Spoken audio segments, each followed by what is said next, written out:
So by this point, you're probably all aware of the ridiculous server queues in Overwatch 2, which you can see right here behind me.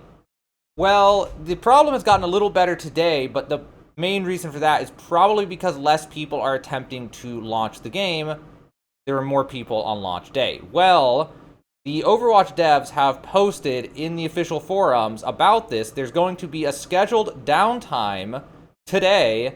By the time this video's out, the first downtime will have already started probably, and then there'll be a second one after. It's going to be the second one is going to be a 3-hour downtime during peak hours in A, which kind of sucks, but they are going to address the server issues, hopefully. So let's go ahead and take a look at the forum post. So over here in the Overwatch forums, we have the known issues October 6, 2022. And from Jody, welcome to Overwatch 2. We wanted to keep you updated on a list of known issues affecting the game. This is not a complete list. Check out Overwatch 2 known issues post to stay in the loop. And here's the main thing that is new. Overwatch 2 planned downtimes and fixes October 6th, 2022. From 3 to 4 p.m. Pacific time, which is, I guess, 6 to 7 Eastern time, and then I think that is midnight until 1 for most of Europe, if I remember time zones correctly. Servers will be down while we're rolling out a fix to address some bugs related to account merge, login, and the first-time user experience. Players won't be able to access the servers during this time. So then, at 4 p.m. Pacific time, which is 7 p.m. Eastern, or 1 a.m. for Europe, the servers are going to come back online for 2 hours.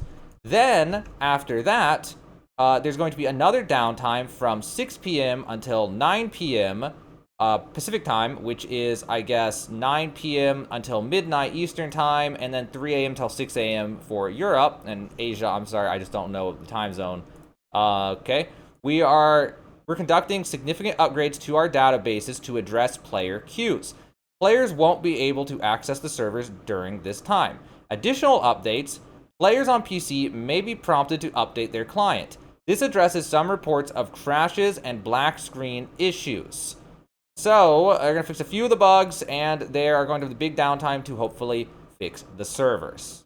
And if you want to see that full post and read it in its entirety, I will link that in the description of this video below the first paragraph. So that's good news for anyone who's having issues with the servers, which is literally everybody. But I do want to talk a minute about this issue as a whole, because it's not just Blizzard that has these issues and does this. On launch day, the claim was that they were being DDoSed, and that would explain why people were disconnecting as much as they were. And at first, I and a lot of people who saw that thought, yeah, that sucks, but okay, it's not their fault, it's some external factor. But then the next day came, and there were less disconnects, but there were still these insane server queues. And so for me, that makes me extremely suspicious that it's not about the DDoS, it's about literally not setting up enough servers on launch for the number of players who actually wanted to play the game. And it makes me suspicious that they actually did the thing where they thought that a certain number of people would play, maybe, and set up server capacity for that in order to save money or whatever, and then were not ready for as many people to play as they did. So basically, they did get DDoSed by actual people trying to play the game. There were so many connections incoming that the servers couldn't handle it because they thought, let's say, 200,000 people were going to play on launch day, and maybe 1 million people played on launch day across console and everything. And that blows my mind, that if that's true, which I don't know if that's true. I'd love to see them show some kind of proof that this was some kind of code issue or software related instead. But I'm very suspicious that's what it is, because with each day, these server queues become less. Instead of 40,000 on day 2, it's like 2,000, 6,000 at peak or something like that. And that goes perfectly in line with the traditional fall off for free-to-play games of launch day height versus day 2 versus 3. It's a pretty quick decline for free-to-play games, because when it's free-to-play, there's a ton of people who aren't interested at all but download and check it out day 1, and if it's crappy and there's queues and stuff, they just leave. And they never come back, or maybe they come back way later, try again some other day, but they're just basically gone for a lot of them. So the actual queue times that I have seen in the last 2 days have gone perfectly in line with them just straight up not having enough server capacity. Which then gets me to a topic in general about these AAA games. And they're not the only ones who do this. There's New World, there's Lost Ark, any online game that's from a AAA game that actually does good on launch. They always do the same thing. And I don't know if this is actually what happens, but I'm very suspicious that this is something that happens where they want to save money and not have to pay for way more servers than they may need. So they try to min-max it so they have the exact number of servers that they need for how many people they expect to play the game on launch. And it always crashes and burns every single time. Because in modern times, everyone seems to be looking for the next big game. Everyone's hoping that this will be the one that they'll be able to play for years and years and years, whatever it is. Or people are just bored and looking for the next big game to play in general. So in recent times, it happens really hard where just people really rush onto a server, especially for a free-to-play, to try to play the game. And what makes that so crazy to me is that these game companies spend so much money on these games sometimes. We're talking $10 million, $40 million, $100 million or more on some of these games to make them. And then at the end of all of that money being spent, that they would have the audacity to be like, well, we just spent $80 million. Let's see if we can save, I don't know how much it costs, but let's say we can save $320,000 by min-maxing server capacity.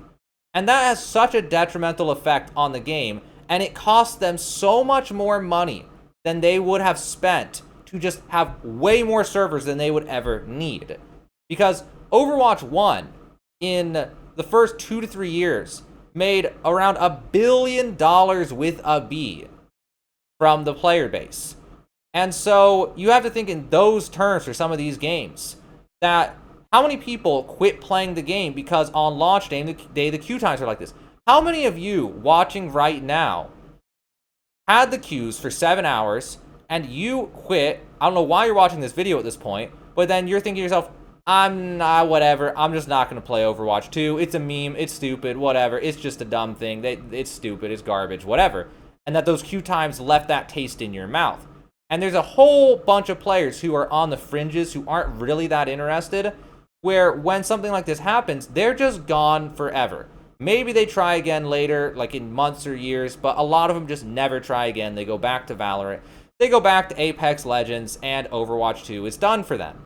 And you have to think about that, where if a game is going to talk, if you're going to make numbers like $1 billion, then when you have that effect, how many of those people, if things were pretty smooth on launch day, there were a few issues, but there was enough capacity, there weren't this like literal queue time issues and stuff, how many of them who weren't interested because it was smooth, just gave it a chance and kept playing for a few days, and they actually decided they really liked the game.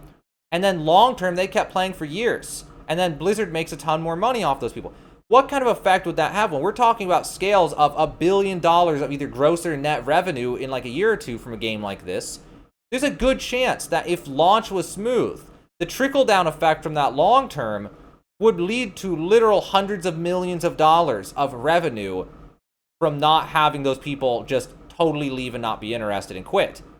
And so it's just totally insane to me. Now, I don't know what servers actually cost. Maybe some server guy is going to come in the comments and tell me, oh, well, if you want to have capacity for 1 million players instead of 250,000, it costs $100 million or something, which I super strongly doubt. I want to believe it's like maybe tens of thousands or hundreds of thousands at most dollars to make sure you have that capacity. But like, you'll make a AAA game like Overwatch, Valorant, Apex, they will make so much more money than that long term by being wasteful in that department on launch just to be safe. So it's crazy to me that not just Blizzard. Blizzard's like the initiator of this conversation I'm having right now, but I've seen it so many times now where these game companies do this on launch and they just try to min-max the servers, and then there's always insane queues on launch, and the queue times only go down because there's people who get fed up with the queue times and just quit the game forever. So hopefully today, after this patch, that they will have added enough server capacity and we won't see these issues anymore. But it is ridiculous that they would let something like this happen, because it seems like they expected Overwatch 2 to fail.